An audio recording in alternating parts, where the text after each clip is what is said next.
Welcome to Adventures in Solitaire. Today we'll be discussing Four Against the Abyss. Alright, so obviously today we'll be talking about Four Against the Abyss, which is a expansion, or if you will, supplement for Four Against Darkness. So what is Four Against the Abyss? So Four Against the Abyss is stated as a supplement or expansion. I would go as far as to say that it's probably the most critical of all the supplements for any Four Against Darkness fan to acquire. It was one of the first supplements to be released for the game. I specifically remember when Four Against Darkness had first come out, it had like a few little uh, like mini stories and things like this that I have here in front of me. And while those were interesting at the time, I actually didn't make the investment and get these because I didn't just want like little one-off stories. Some of these only had come with like an extra character class or something, and just I wasn't ready yet. I wasn't sure if I wanted to take the dive into Four Against Darkness just yet, even though I was enjoying it for what it was. But I'd heard about Four Against the Abyss, and I had heard that it had some really interesting things that it was going to be introducing, and I had no idea exactly how much it was going to be introducing. So it offers a huge number of enhancements to your game that can almost fundamentally change how you play and how you look at Four Against Darkness. At least that's my view of it. It did change how I looked at Four Against Darkness to the point that for me, it was the difference between Four Against Darkness kind of sitting on my shelf and me thinking about it on and off to it being something that I would want to consistently or semi-consistently pull out. So it really changed the game for me for Four Against Darkness. So like most books, you can kind of open up the index and kind of get a look or a feel for exactly what it has to offer. And certainly this happened with me when I had first opened up Four Against the Abyss. Um, so let's go ahead and let's dungeon dive a little deeper. So one of the first things that you'll have to do before you get into Four Against the Abyss is that you're going to need to have leveled your characters a little bit in Four Against Darkness, or maybe with some of these additional supplements that are meant for lower level characters. You're going to have leveled them to at least level 5. And when you're ready to make that jump to level 6, this is when you can start really fully taking advantage of what Four Against the Abyss has to offer.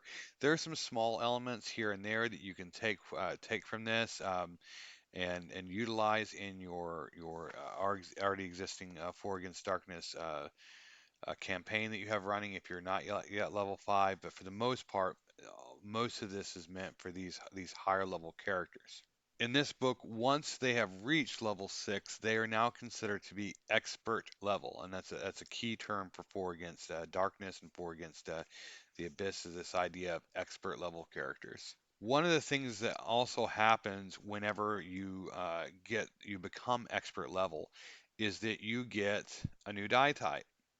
Though you will still be using the six-sided dice, primarily you'll be using these. Your six-sided dice will generally be relegated to rolling on tables, and this will take over for combat and skills or skill checks and things like. Well, I say skill checks, but um, checks, if you will. You still have as you see here on the page, you still have your exploding eights. They now explode on a 7 or an 8 as opposed to simply a 6 on the six-sided die.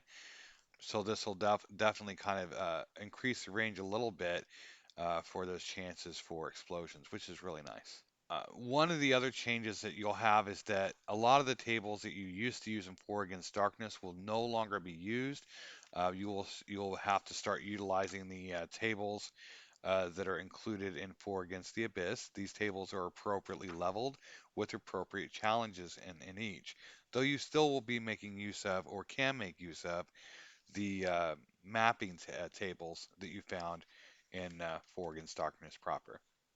And of course, with those new tables come new experiences, new things to for your party to encounter and find. Another thing that's changed with Four Against the Abyss is the way the experience is handled. So Previously, when you would defeat a boss and for or a strange monster, sorry, not a strange, weird. Is that word I was having trouble saying the last video? A boss or a weird monster, you would get one experience point, and it would take 10 minions before you could get one experience point. And now that has changed. If you kill a boss or something that's considered to be a boss, then you get two experience rolls. If it's now every five minions that you get to get your experience. So experience is effectively doubled. And while you may think that that's going to help you level quicker, in a way it sort of does, there's been some additions to this book that kind of help that along and kind of help mitigate that sort of doubling of experience. And it's in a really good way. And that is that they introduce the concept of expert skills. When you first create your character, some of the classes have a skill, if you will, some special thing that they can do that is unique to them. And then that's it. As you level, you really don't get anything else that develops with your character. But with Four Against the Abyss, they introduce expert skills. And so there is this huge list of expert skills, and I'll kind of thumb through these as we go that are catered for to each of the classes. Some of the skills are shared between multiple classes, but rest assured, you're going to have some decisions to be making. And in my experience, these decisions for which skills to choose have been kind of tough. One of the things that I found is that when you're leveling your character, I found that I didn't want to take the extra character level. I wanted to instead choose to get a skill. And so you do get that choice. You get to choose, do I want to gain a level, go from 6 to 7, or do I want to go ahead and do I want to get one of these expert level skills?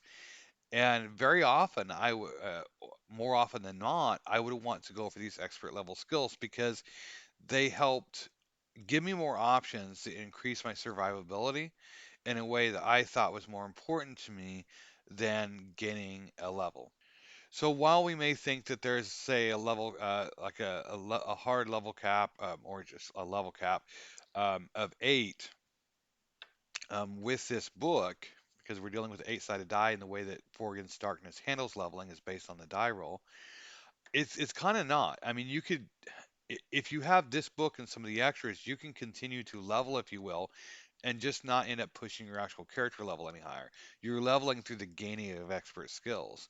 So I really like that. It kind of helped with that for me that lower cap for your max character level. So I think for me the expert skills was probably the biggest improvement for Four Against Darkness. Is it really allowed me to have this feeling of some level of customization for my characters that just simply was not there before. For those of you who are like myself and you like some spell slinging, they introduce expert level spells. And there are a total of, I believe, 6 spells that this introduces. And that was also a nice addition. I mean, being able to have more spells for your wizard or your elf, it's great. It's good. As the spell selection, I think, in Four Against Darkness was limited, this definitely helps to open it up. And it continues to get opened up, much like this expert level skills do in further expansions. You'll definitely have some favorites and some that you may not find yourself using near as much. You may only find like one or two, and the rest just may go. But I think for me, just the fact that they're all appreciated for additional options for your wizards and elves and just different ways of kind of light role playing with your party. So, combat has also had some changes to it with Four Against the Abyss. Minions can sometimes be in the company of a leader, which can cause some additional problems for your party, as a leader can't be engaged at all if you're in a hallway until all of the other minions are taken care of. If you're in a room and you can engage the leader, only one of your party members can engage with them, while the rest of the party handles these minions. Now, once those minions are dealt with, then your party can jump on and help tackle that leader with the character that was trying to individually fight him. You can now be in situations where you might be engaging 2 bosses at once. In this situation, your party is forced to split itself in two to handle both of those large threats. All I can say is May Holy Hannah help you if you are down to one party member. I will let your imagination run with that scenario. There's also the addition of the Trial of Champions concept, where you have to choose a character to enter into one versus one combat with a champion from a group of enemies that you're fighting. A champion's just a little higher level than the others. They also have hordes of enemies that have been introduced, and these are generally weak enemies that like they come in like large groups you have to deal with. This is where what you would consider like an area effect spell come in really handy. Some of the other skills that are there for melee can help a little bit too. Um, and these kind of function as a new boss monster type. I forget off the top of my head, but I think that you actually get extra experience or regular boss experience for those as well. There's also new secrets, and I'm going to do my best to kind of fly through these because I don't want to spoil those. But there's new secrets, secrets of the abyss, that they have that you can discover, which is really nice. So if you've kind of gone through some of the other secrets in Four Against Darkness, you definitely have more to discover. And I remember that the secrets in specific were well worth having. And for me, they could make a big impact on the game. So there's more of those to grab too. Four Against Darkness now has a companion system in the way of what they call hirelings. There are two types of hirelings. They have retainers and professionals. Retainers will accompany your party into the dungeon and help out in different ways, including combat. They're generally kind of weak. You can have a maximum of up to two retainers that can be added to your party. Then they have, of course, the professionals. Now, the professionals will help your party out between dungeon delving sessions in a huge variety of different ways. But both of these types of hirelings do require that you pay them from delve to delve. Neither of these will level with you. They're basically just level zero characters. And with the hirelings being added on, assuming you have the funds to, mess with them, that can also further help to customize your party, giving your party additional options that they wouldn't have had otherwise.